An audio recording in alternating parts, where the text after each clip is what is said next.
Hello everyone, welcome to Cynthia Montana channel. Now I'm gonna talk about FTM price prediction. So this is requested by my subscriber. Here you are. This video is for you. We're gonna start with the FTM per USDT pair here. Already hit on the below lower band 1.6849 US dollar, and now it's on the 1.6635 US dollar. As a stochastic natural position, not overbought, not oversold. So having a cross here between the yellow one and the purple one here, 1.94 until 1.98, and already break that point. So already confirmed that it's still on the downtrend line. You have to entry where it's already having a rebound. If there is no rebound, then you don't have to entry on it. For the 4-hour chart, we're gonna go from the daily chart is using for investing, but the 4-hour chart is using for a trading. Right, so it's not similar.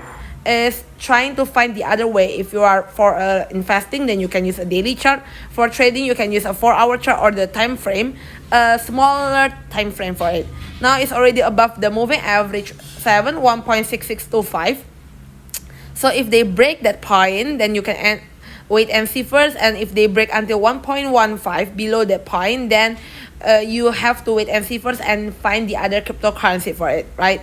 But if they can bounce back like slightly above 1.67 or 1.7, then should a good opportunity for it. Pulling a band here is between 1.47 until 1.8. That should be a really good already.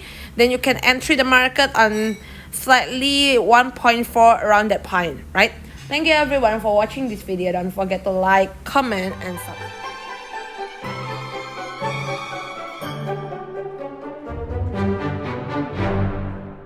Hello everyone, welcome to Cynthia Montana channel. Now I'm gonna talk about FTM price prediction. So this is requested by my subscriber. Here you are. This video is for you. We're gonna start with the FTM per USDT pair here.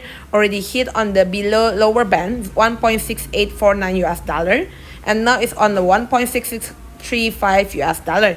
As a stochastic natural position, not overbought, not oversold. So having a cross here between the yellow one and the purple one here, 1.94 until 1.98, and already break that point. So already confirmed that it's still on the downtrend line. You have to entry where it's already having a rebound. If there is no rebound, then you don't have to entry on it. For the 4-hour chart, we're gonna go from the daily chart is using for investing, but the 4-hour chart is using for a trading. Right, so it's not similar. It's trying to find the other way. If you are for investing, then you can use a daily chart. For trading, you can use a 4-hour chart or the time frame, a smaller time frame for it. Now it's already above the moving average 1.6625. So if they break that point, then you